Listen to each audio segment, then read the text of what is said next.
Hello, and today we'll continue with Reconnected.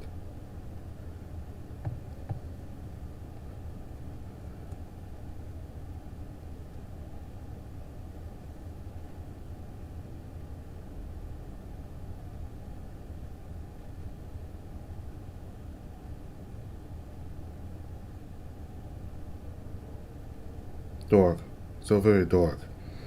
A field of empty black stretches out before me as far as I can see. Every direction filled to the brim with empty and nothing. I reach for my paws, feeling the blood flow through the confines of my body. It's cold. A barren sky wraps around, surrounding me like the glass dome of a snow globe.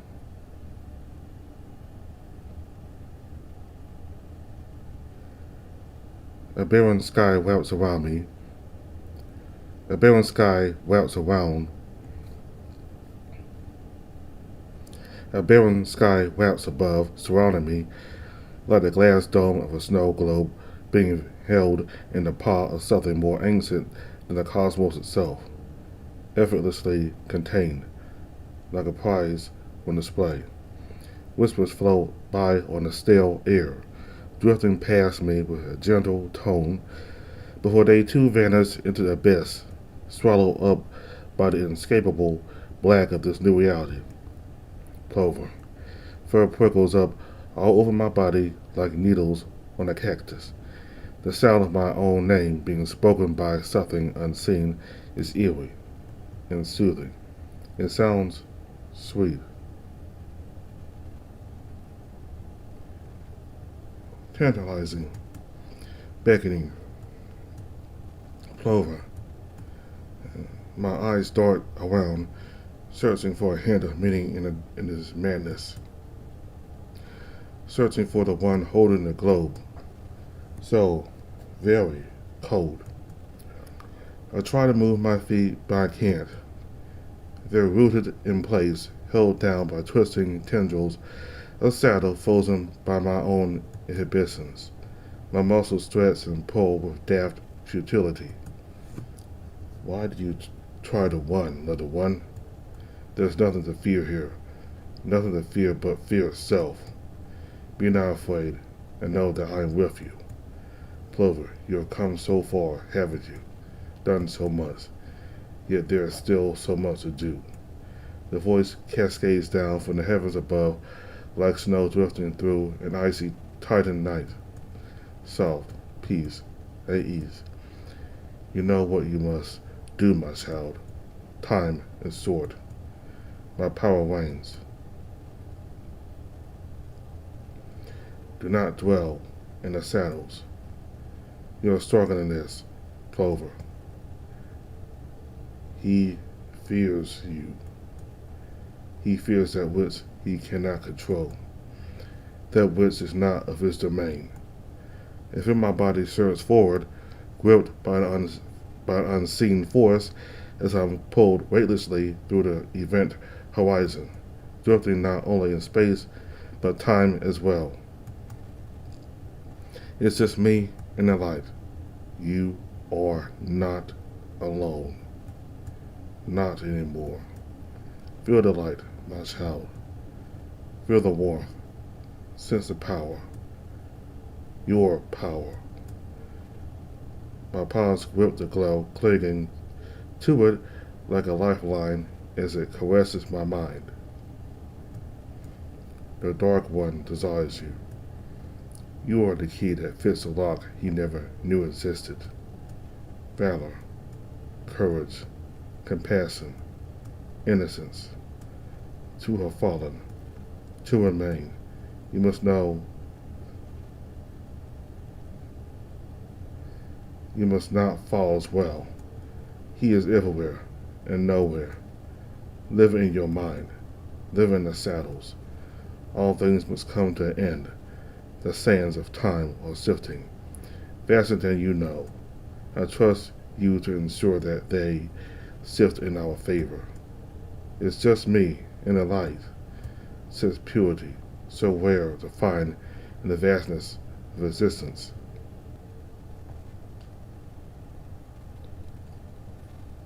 Fear not the dark, my little one. Know that I am with you, mind, body, and soul. I am with you. Do what must be done.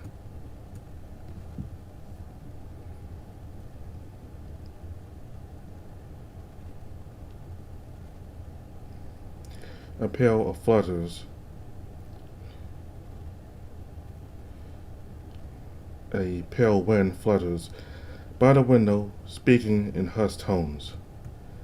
Kai's icy embrace presses against a measured rise and fall of my chest, leaving me calm and reassured.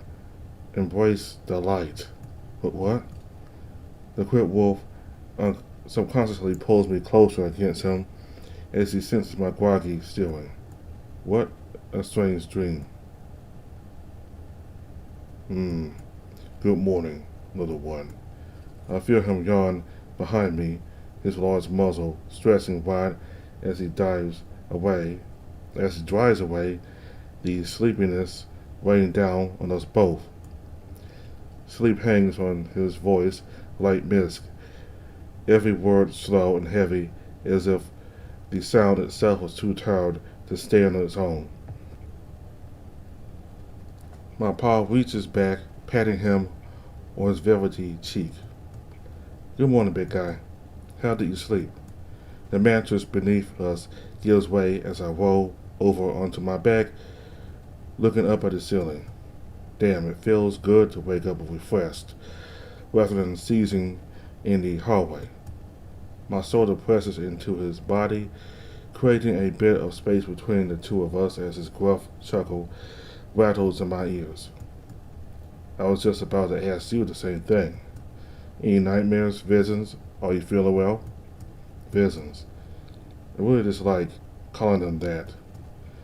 It makes it seem like they are coming from some divine entity when I know that's impossible. He's far too comfortable labeling them as such, and I guess I'm just not ready to.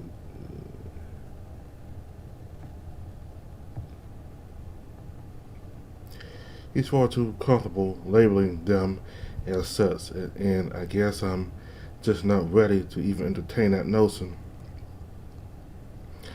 I'll admit these are far more vivid than anything I've ever experienced before. That's par for the course when it comes to star sickness, I suppose. I just wish we could. I just wish we focus on what I know to be true instead of what could be true. I glance over at him, seeing nothing but the amethyst glow of his beautiful eyes. I suppose I have a dream. I don't know if I would call it a nightmare. It was strange. Kai pats me gently on my bare chest. Kai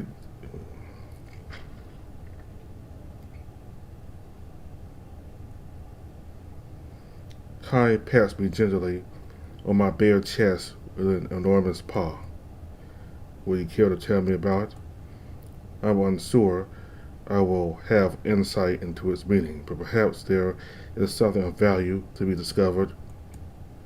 But first, I want you to assure me that you are well. Have seen firsthand just how dangerous your experiences can be, Plover.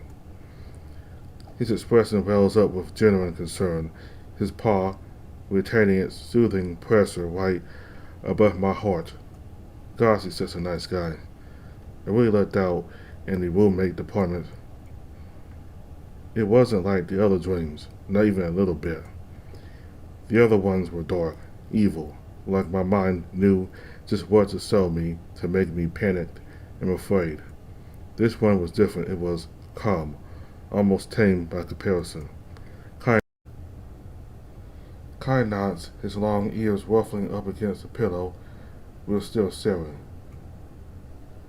That much I believe. I wish to never experience such horrific visages plaguing me while I sleep.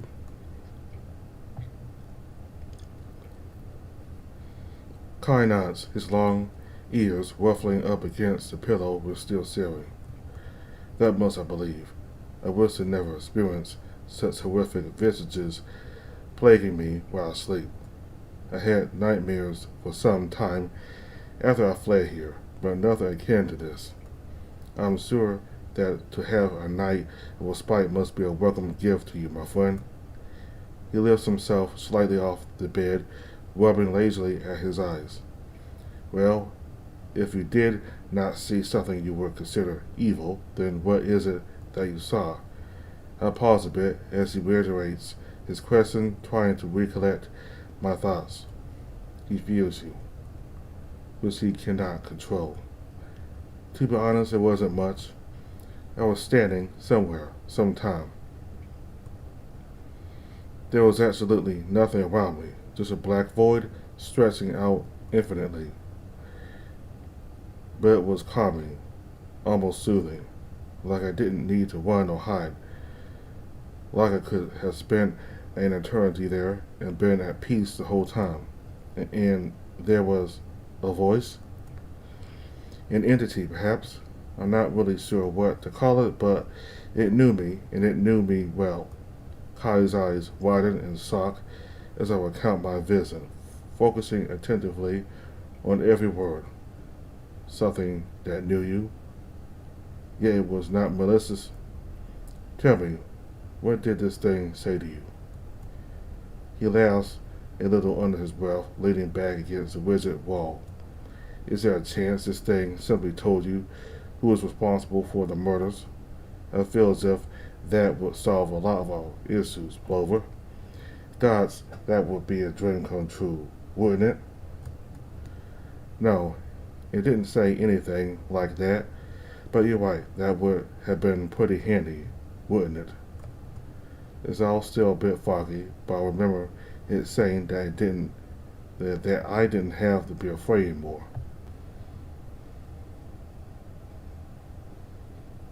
It's still it's all still a bit foggy, but I remember it saying that I didn't have to be afraid anymore. I don't really know what it means, or if it means anything at all, for that matter. I'm just glad I, I'm just glad I didn't. I'm just glad that I didn't. I haven't.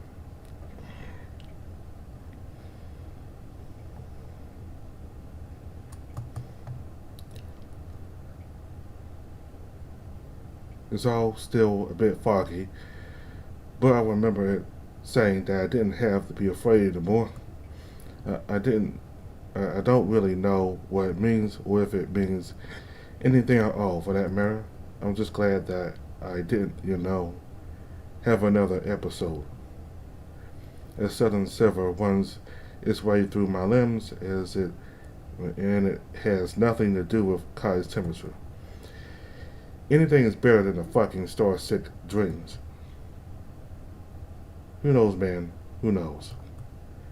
I took my head over to look at the handsome Crip Wolf, taking a moment to admire the striking view sitting beside me. Well, if it is any consolation, had another episode occurred, I would have been here to keep you out of harm's way. It seems as if this new change of pace has been a pleasant one. Kai grins, reaching over and ruffling the fur between my ears.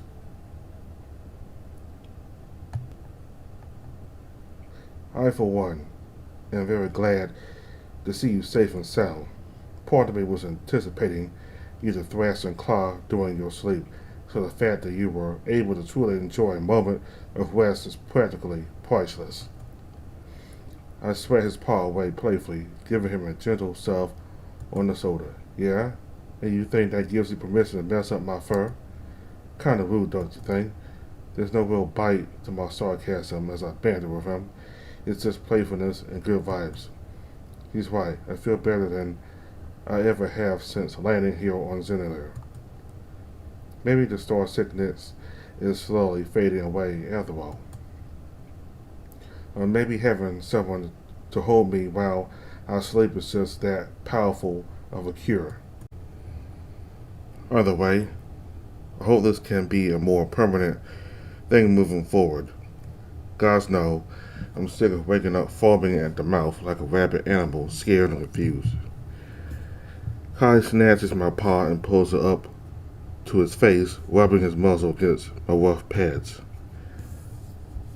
Rude indeed. Besides, it is not possible to mess up your fur. It is always perfect, ruffled or not. A mischievous glint dazzles across his eyes, and I swear I see his scars flash with a bright teal glow. That does not mean I will not try everything in my power to ruin it, though. His torso falls forward, landing heavily on top of me. My vision is filled up with strands of his dark fur as he smothers me with his overwhelming weight. Hey, I sweat feebly at his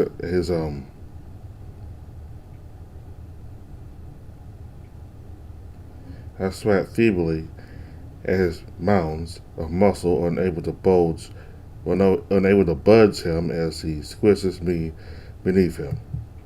Fucking hell, he's so damn heavy. You're a bully, you know that? My voice is barely able to squeak out as he compresses my chest down into the bedding.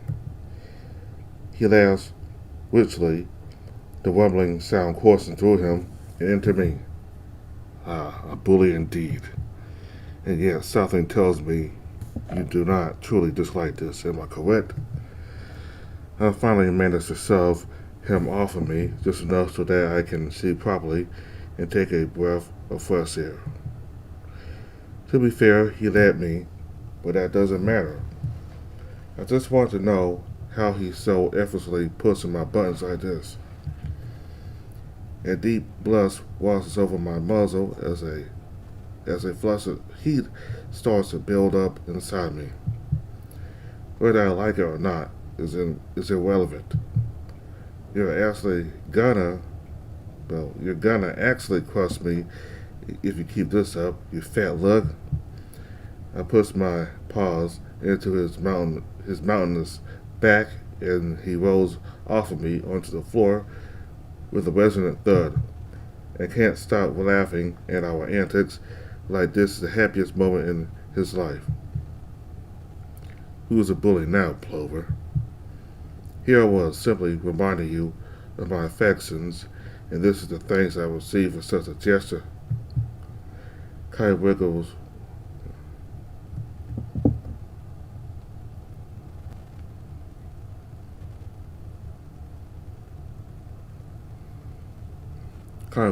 a finger at me, still lying flat on the floor. Kai waggles a finger at me, still lying flat on the floor. I will remember this, little one. I will remember this. I sit up straighter against the headboard, throwing the covers off me. Yeah, I'm sure you will, slut. My feet land on either side of his head as I get out of his bed, and I take a moment to stretch out my muscles. Kai's face goes rigid as he stares right between my legs, his face slowly melting back with surprise. You are trying to tempt me, little one. Oh, I know exactly what I'm doing. He thinks he can taste me.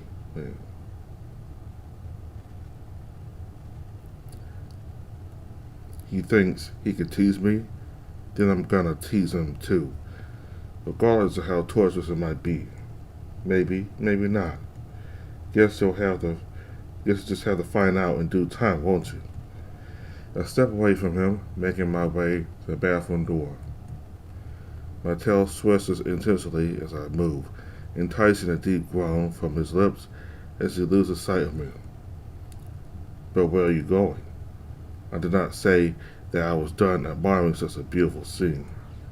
The bathroom door slides open as I touch the control panel, the pale purple glowing cascading out into the room. What makes you think that scene was yours to admire, Kai? Godson's such a jerk. Honestly, I should probably chill out with it. We both have agreed that we're not gonna do anything with one another until further notice. But damn, it's going to be hard to hold back. Kai grumbles as he heaves himself up to his towering height. I see how it is, little one. You enjoy dangling the carrot for me, just to pull it away, do you not?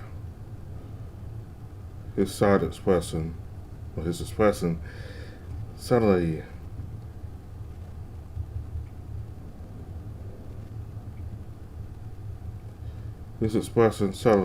lights up, and he taps his feet from side to side in excitement. Clover, I've done one as well, see? Do you get it? Huh? What the hell is he on about now? What do you mean, big guy? Kai smirks knowingly at me, his tail wagging frantically with unbridled joy. He stood over me so that I could see. Well, you know damn well what I saw. Then I made an attempt at the wordplay that you are so talented with. Dangling the carrot, I see. I told you that I would improve. Did I not? Wait. Oh, shit. Damn, you did pull one over on me. I give a thin whistle of approval, clearly impressed at his level in the window. Seems I've been rubbing off on you, haven't I? He might be learning fast, but he's far from being an expert. Trying to remind him who's boss. There again, I'm sure there's plenty of other things you'd like me to rub off on you, isn't there? Kai freezes in place, and I can't help but laugh as he timidly starts to blush from ear to ear. Don't forget who the master is, Kai. That is not fair, little one. That was a low blow, and you know it. He shakes his head dismissively, trying to brush off the seductive comment lingering between us. You're going to be the death of me. I certainly hope not. This place has seen more than enough death for one lifetime. Kai's tail droops low, tucking between his legs at my words. I did not mean it like that, Plover. Shit. I really just had to go and ruin the moment, didn't I? You're right. Such a joke is not in good taste at times like these. Perhaps my phrasing there was improper given the circumstances. The jovial atmosphere between us slips off into the shadows replaced by a sudden soberness. Good things always do come to an end, don't they? No, that's on me, Kai. I was having fun goofing around with you. I shouldn't have said that, but then again, there are things we both need to take care of first before we can really be like this, aren't there? I don't want it to seem like these interactions are fake or anything. Far from it. I could hang out all day like this with Kai if I was allowed, but there's 2 months that needs to be done first. We're just going to have to put a pin in this for the time being. Kai nods along silently, agreeing with the reality of our situation. Yes, of course, I have made you a promise, and I intend to keep it. I will go and speak with Kiara immediately. You must go and find Atticus.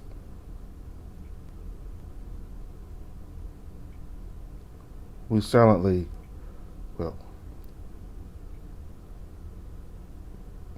he silently moves over to his dresser, slipping on his tight blue uniform. I suppose this must be goodbye then. As sadness spreads across his shoulders, causing them to droop low against his frame. He doesn't want to leave. He just wants to stay and spend some more time with me. I mean, I wouldn't want to be forced to come out to Kiara either, considering that's an alternative here. Yeah, I guess it is, for now at least. The sentence tastes bitter on my mouth because I know I wish it wasn't so. I step away from the bathroom, walking over to equip Wolf. It's only going to be for a few hours. Don't look so beat up about it. Kai reaches out, placing a palm on my arm, gripping me tightly. It is not that, little one. I'm simply concerned for you, worried that something might happen without me being around to prevent it or assist you. You are far from weak, far from it. I know this. I know you can take care of yourself, and I respect it as such, but that does not mean I am happy with the thought of something befalling you in my absence. It is my concern unwarranted, plural. Am I wrong to feel such things? I feel, well,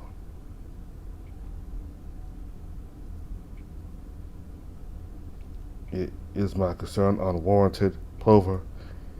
Am I wrong to feel such things? I step forward and give him a tight hug, my arms wrapping around his grizzled torso. Not at all. I think it's sweet. You're right. Who knows when the star's sickness is going to come crawling back to me? I guess we'll just have to cross that bridge when we come to it. It's not like we can predict it or even prepare for it. To be honest, let's just try not to think about it, okay? I pat him on the back a few times before releasing him. I'll be safe. I promise, Kai. You have my word. My reassurances seem to do the trick as I notice a bit more pep creeping into his posture. Me, walking to the entrance of our dorm, moving gracefully through the enclosed space. I trust you. I will be back before you know it, hopefully with good news from my interactions with Kiara. Until then, may Ethereum's light guide you. Path, little one. Kai bows deeply, just like he has so many times before, giving me a casual wave as he steps out into the hall. The door slowly glides shut behind him, hiding Kai from my view. Yeah, back before I know it. I'll be counting down the minutes, big guy. I take a deep breath. His familiar scent is still lingering, like he's still here or something, invisible in the corner.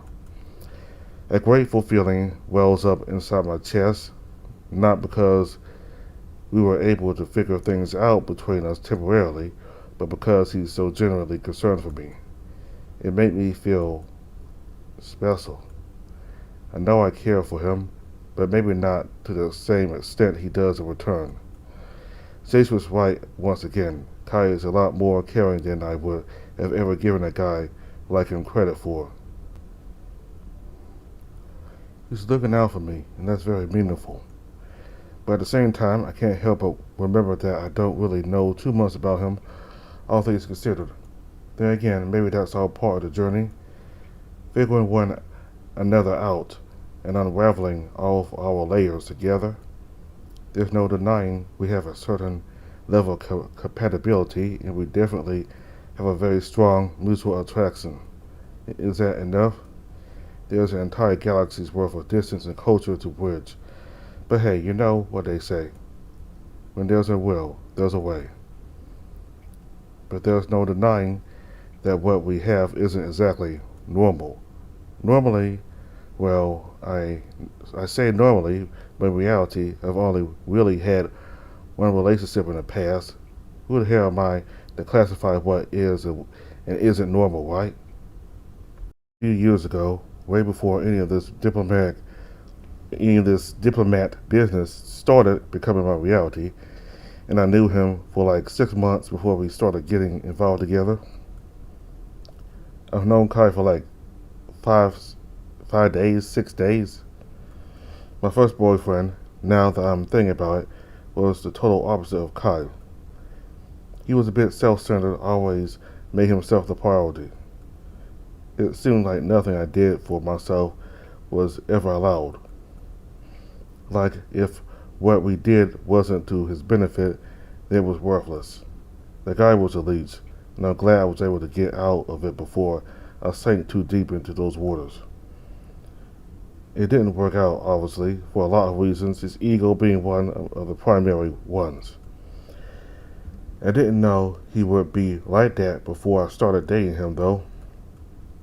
That's what makes me a bit apprehensive with Kai, too. You think you know someone, and then once you delve a little further, you realize they might be toxic. I guess the moral here is that you never truly know someone until you experience that deeper, more intimate level with one another. Come to think of it, even if it has only been a short while, I've gone through more trials and hardships with Kai than I ever did with my first boyfriend. Seeing how Kai reacted to yesterday's events, seeing how the first and most important concern On his mind was making sure I was safe. I know I've said it to myself before, but it's sweet and most definitely a cultural thing. Kai is a quit wolf. Quit wolves are protectors, born and raised to defend those around them.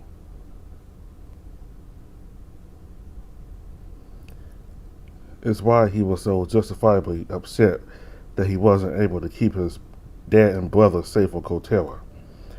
It's why he's so obviously unwilling to let this killer get to me, no matter the cost to himself.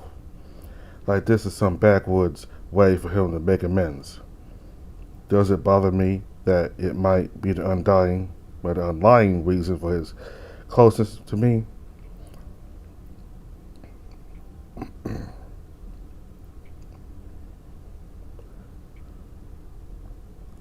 Does it bother me that it might be the underlying reason for his closeness to me? That it might be some unhealthy obsession he has? No, not really. Kai's emotions are real. His dedication and his drive are real.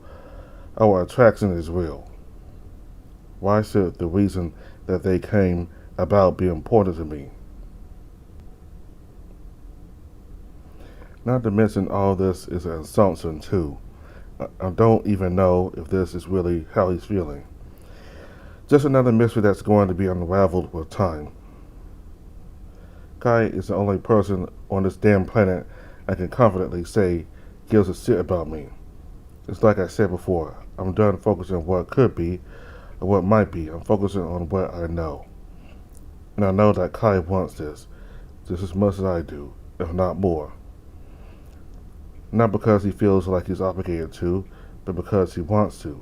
And that small distinction makes all the difference.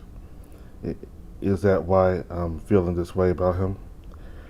Like there's some part of me that, I don't know, just wants to feel secure. No, I think it's more that there's a big part of me that's just begging to feel desired. Is that such a bad thing, to want to feel wanted? I want to be the one to be pursued for a change, rather than me having to take all the first steps. Why do I feel like I always have to be the one to take charge, be the one to make sure everything goes smoothly? Why is it my responsibility to force it to work out, rather than let it play out naturally, to simply let the cards rest where they fall? On Titan, I'm comparatively a pretty big guy. I'm like what? 7'2", 7'1". Average height for a Timberwolf is around 6'8" or 9. Being the protector is just some sort of expected, but being a protector is just sort of expected of me with any of the males that were interested in me back home solely based on my physicality alone. It's a stereotype that I've had to accept and embrace over time. In all honesty, it's a big contributing factor to why I've been single most of my adult life. I don't want to be with some overgrown pup that wants me to take care of them and call them. Now that the script is flipped, I don't even know what to do, to be honest. It's as scary as it is refreshing. How am I supposed to act around him? Kyrie. He's like 1.5 feet taller than me, and he could snap me like a twig if he wanted to. Don't you think that's a bit intimidating, to know that I'm not feeling the same role I always have? I'm trying to be myself, but at the same time it's hard not to be a bit painfully aware of the raw power that guy possesses. I've had to put on this mask with dating for so long. I don't think I remember who I really am underneath it. I feel like for the first time in my life, I'm really truly vulnerable. I know I don't have to be this dominant or sort of individual anymore. And you know what? Good. Why does everything have to have a fucking label to it? Why does everyone focus so damn hard on one person assuming a certain role or position within a relationship? Why can't we just be two individuals that have feelings for one another and let everything else come naturally and respectfully as a result of it.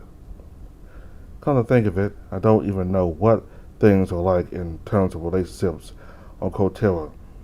Who knows what's going through his head?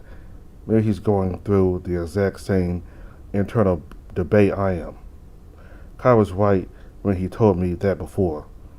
You don't know a damn thing about Kotera or what the dynamics are in terms of relationships. He's totally right. It's entirely possible that this frame of mind I'm stuck in is completely unique to me. One person sort of being the more dominant partner and one being the more submissive could completely be a Solarian thing that simply doesn't exist for him. I also hope that's the case. It would be nice to just be myself. To be honest, these past 2 nights have been the first times in my life that I've ever been the little spoon when cuddling with someone. I enjoyed it more than I thought I would, but I just can't help but wonder if I felt that way because I'm sort of inherently slipping into my Solarian way of thinking. Kai's enormous. It makes sense for him to be the bigger spoon, but that doesn't need to imply anything about roles. Back home on Titan, a guy like Kai wouldn't be able to walk with all the wolves that would be throwing themselves at him. A subtle chuckle bubbles up inside me at the thought of it. Kai, with my whole damn city draping themselves on his arms, and him looking all bashful and nervous like he always does. Fuck, he's so damn cute. I know I'm overthinking things like I always do. I know I'm putting way too much energy into over analyzing this, but when I really shouldn't be thinking about it at all. There's still a murder I have to solve, and who knows, Kiara might not even approve of who Kai really is. I'm not going to be the reason an entire species goes extinct, not in a million fucking years am I going to do that, regardless of how much I like Kai and want to be with him. Damn, I wish I had some peanut butter. A deep sigh escapes my lips as I shake my head trying to ward off the turbulent swirls of thoughts and emotions pulling around in my mind. Whatever happens, happens, and that's enough for me. I slip off my shirt and shorts for a quick shower before I too begin the day. Lots to be done, and not a lot of time to do it in. Only 7 days left. The water is pleasant and warm. It does a great job of waking me up as it pulls me back into the moment at hand. The wet scent of my vanilla shampoo reminds me of the things I left behind on Titan. The things that seem so trivial now. It's a bit hard to remember that at the end of the day, for the Solarians at least, none of the shit I'm going through is important. Even if it's important to me. Before I know it, I've gotten myself all cleaned up and flip off the water with a swipe of my wet paw. I quickly dry myself off, making sure to remove all the moisture from my plush gray fur. A snappy brush to remove my setting. I'm ready to get back out there, regardless of what the stupid Xenolarians are going to think about me. I'll pull on a pair of dark pants, a brown shirt, and my jacket which has a diplomat symbol proudly embroidered on the left symbol, or on the left shoulders. After quickly snatching up my data pad and stuffing it into my pocket, I'm ready to head out.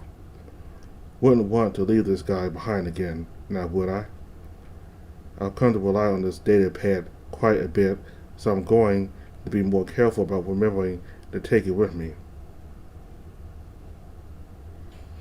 My paws carry me out into the hall, hesitating almost imperceptibly as I pass the now vacant crime scene. Rest in peace, stranger. I'm gonna bring that bastard to justice. Just you watch. Not just for me and Kai, but for you too. My eyes scan the opulent surroundings, passing over groups of Zenarians going about their studies. Where are you, Atticus? He's normally in the common room. At least he has been the few times I've run into him. I don't even know where his dorm room is, or if he even has a dorm room at all, for that matter. What I do know is that, as predicted, all the Zenarians that have noticed me standing here are giving me nasty looks. On the first day I arrived, the students didn't really seem to pay me any mind. Now, they're looking at me like I'm enemy number one. It's not my fault that Talus tried to pin it all on me, and I would like nothing more than to shout at the top of my lungs and let them know it wasn't me. That I'm innocent, that I did nothing wrong. Whole lot of good that would do, right? I'm a victim in this too, even if it's not to the same extent as the guy in the ceiling was. Brave move, showing your face around here at a time like this. A gruff voice scratches at the back of my head, the tone alone dripping with disdain and malice. Great. Just what I needed. Some fucking Zenarian with an attitude problem. Time to give him a piece of my mind, I suppose. Hey, listen here, pal. Big, black, fangs, claws, and spikes. Something to say, pup? I must admit, you're the last person I would have anticipated seeing wandering these halls. That takes guts, I won't deny it. He raises an enormous claw, scratching at one of the spikes on his shoulders. Whether your courage is bravery or folly is yet to be seen. Even that raises yet another question. Vulterus leans forward, his saber fangs coming dangerously close to me. My fur prickles defensively, like my body can't help but feel like it's in danger. Why would someone like you risk it? It would be all too easy for you to simply stay locked up in your dorm till this all blows over. And yet here you are. Remember what Arcadia said. He's just a big bully. Don't let him intimidate you, and he'll back down. Internally, I force myself to relax. I can't show this guy even a second of weakness. Vulterus' eyes peel back in surprise, almost like he can sense the internal fires of defiance welling up inside me. Don't worry, I'm surprising myself here too. Well, I didn't really do anything wrong now, did I? I'm not going to sit back and hide myself away when I'm innocent. Doing that would just confirm the suspicions of anyone who actually thinks Carr and myself are responsible. Not like I give a shit what you or anyone else thinks, for that matter. He blinks a few times, like he clearly wasn't expecting that to be my response. Interesting. Very interesting. Surely you didn't come here simply to have... Surely you didn't come here simply to save face, did you? There's no cultural serum class today in light of the most recent murder, in case you weren't aware. So the question still remains. What are you doing here? What are you up to, Solarian? There's a thick layer of suspicion draped over his tone, conveying the extent of his disbelief towards my intentions. Guys, this guy is really fucking nosy, isn't he?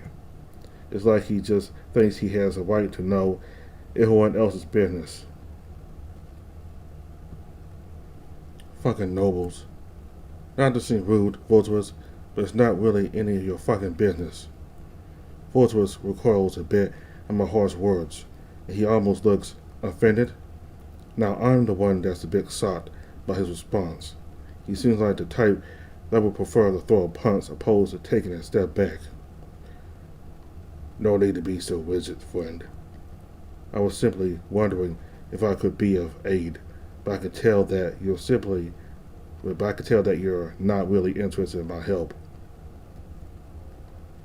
Friend? Friend? The audacity of this guy. First he cuts my neck for no fucking reason before the memorial. Then he riles up and antagonizes Kai in front of all the diplomats, and now he thinks there's a flying chance in hell I'm going to be his friend? Absolutely the fuck not. Thanks for the offer, but I'm gonna pass on that. Unless you just so happen to know where I might find Atticus at this time of day, there's not really anything you can do for me anyways. I don't need help from, well, you. I see. Suit yourself, Solorian. Good luck in whatever it is that you're up to. He turns his back on me and walks away, his large tail swishing casually from side to side with every step. Good riddance. Vulterus pauses once he's a few feet away from me, his crimson eyes briefly flickering over his shoulder, gleaming between the hard spires adorning his clothes. For the record, I last saw Atticus near the auditorium we used for the program. Freak. Without another word, he slinks out the main entrance onto the grounds, slithering purposefully towards the city in the distance. He actually helped me? Never would have seen that coming in a million years.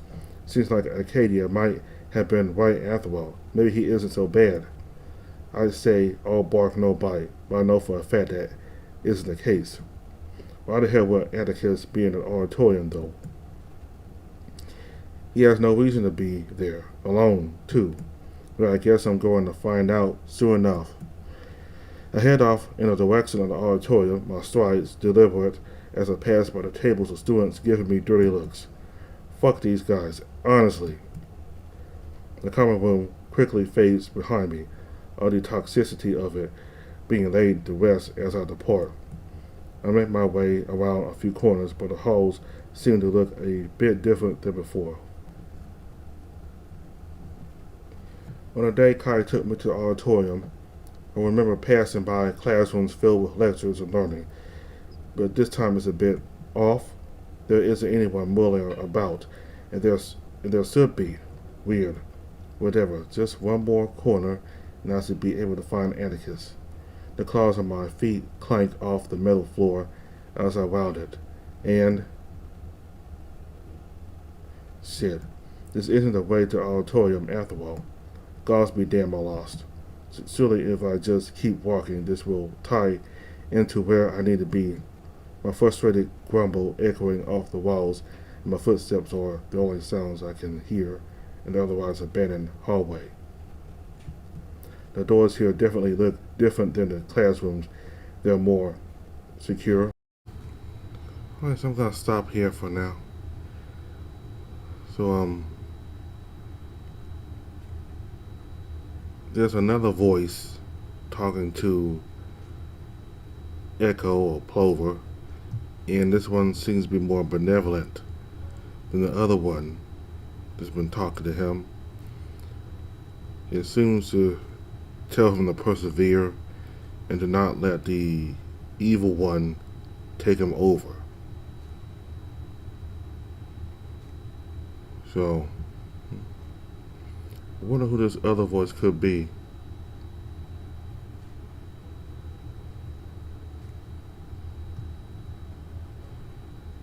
And there's something, there's certainly something going on. There seems to be two entities.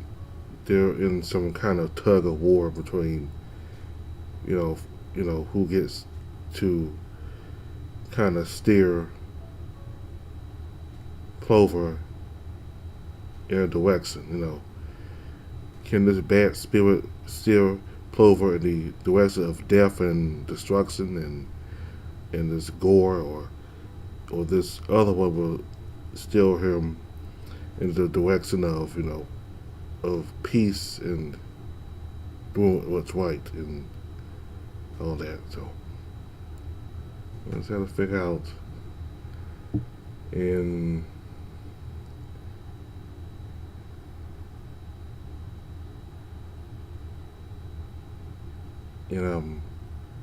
Kai is still going to talk to Kiara about what he's gonna do, like whether it's gonna be a thing or if he's gonna tell her that he's not the person she thinks he is. But anyway, I wonder if we actually get to see Kiara in the future. don't know. So we got to meet we got to meet Vulterus again, and it seemed like at one point he was kind of being hostile, and then all of a sudden he changed to telling Plover that he was just trying to help him out, and he even called him friend. Now I don't know if he was serious about that or he was just trying to get into Plover's nerves, but I don't know. Maybe he is trying to help him. Not really sure. We'll have to see as the story unfolds. But he certainly hasn't been all that friendly for him to just call Plover friend. So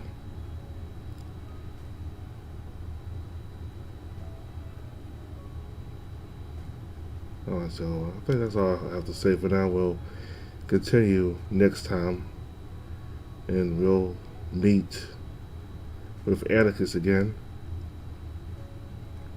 and see what he thinks about the murders and